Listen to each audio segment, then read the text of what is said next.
Bonsoir à tous, bienvenue à ce flash d'information.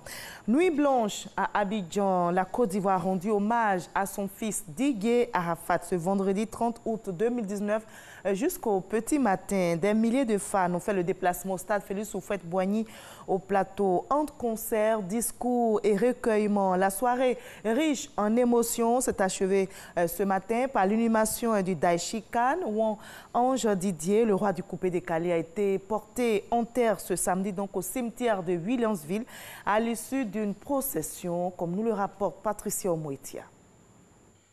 Plusieurs milliers de fans ont fait le déplacement au stade Félix Houphouët-Boigny pour rendre un dernier hommage au roi du coupé-décalé, Didier Arafat. Ne jugeons cet enfant que par rapport à ce qu'il a fait sur le plan artistique. Moi je vois tous ces jeunes-là qui sont venus lui démontrer qu'il n'était pas seul dans son combat de hisser très haut le drapeau de la musique urbaine ivoirienne, du coupé-décalé particulièrement. Je suis un tout petit peu soulagé. En effet, c'est un ami et voilà, moi aussi je suis venue de Paris pour rendre hommage à Arafat, à la fois à mon frère et au grand artiste. Le choc du décès a plongé plus d'un dans un chaos total. L'émotion était au rendez-vous ce matin encore au stade Félix Houphouët-Boigny lors de la levée de corps. La star du coupé-décalé a été décorée à titre posthume par le ministre de la Culture, Maurice Bandaman. C'est dans l'émotion et la tristesse que le cortège funèbre a pris la direction du cimetière de Williamsville. Un trajet mouvementé qui a duré environ 1 heure avec une foule importante qui était massée tout le long du parcours. La souffrance ressentie a fait vivre des émotions violentes. Le décès de la star du coupé-décalé a déclenché un cataclysme de sentiments d'une intensité inouïe. Une expression populaire dit qu'on se rend d'autant plus compte de ce que l'on avait une fois qu'on l'a perdu. Dans le cadre des obsèques de Didier Arafat, le sentiment de vide que laisse le défunt Ange Didier Ouan met en lumière l'importance du lien partagé avec lui. Les Ivoiriens sont sortis nombreux pour dire un dernier adieu à Ange Didier Ouan, dit Didier Arafat. Moment plein d'émotions et d'une immense tristesse. Adieu l'artiste.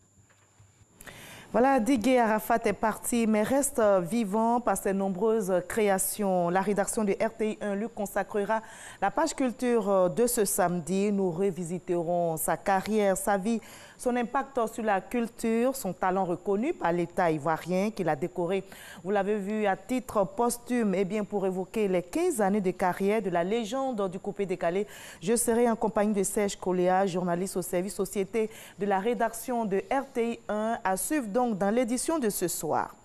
Le Premier ministre Amadou Gon Coulibaly est aussi solidaire de la famille biologique et musicale de Didier Arafat qui vient d'être inhumé en mission au Japon pour la TICAD-7, la 7e conférence de Tokyo sur le développement de l'Afrique qui a refermé ses portes hier vendredi.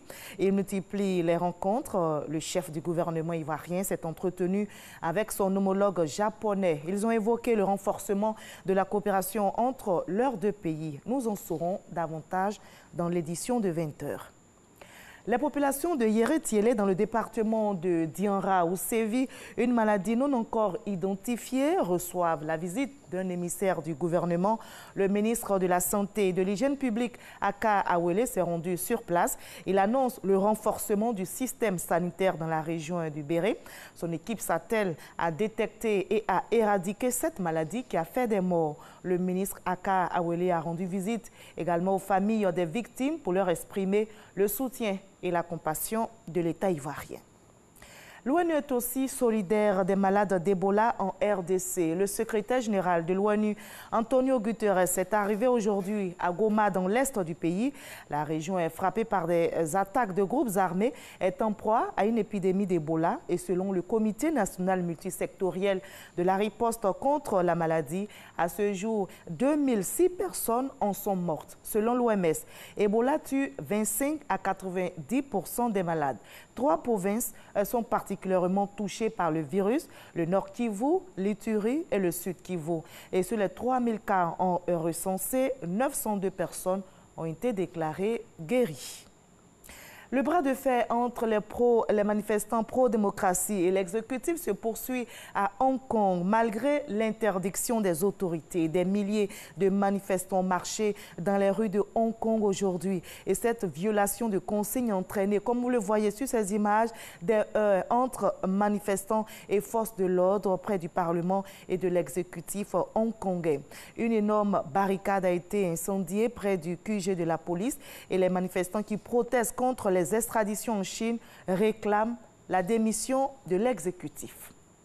De l'autre côté de la planète, au Royaume-Uni, la tension est aussi vive. Des manifestants déferlent dans les rues à 2 mois, jour pour jour, de la date butoir du Brexit.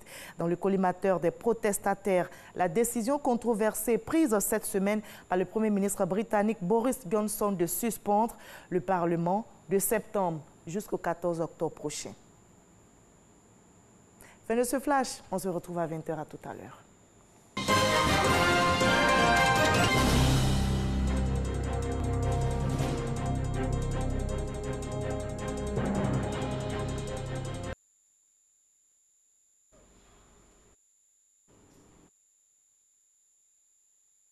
Qu'à la cérémonie d'ouverture, on a changé. Ce sont d'autres qui sont venus cette fois-ci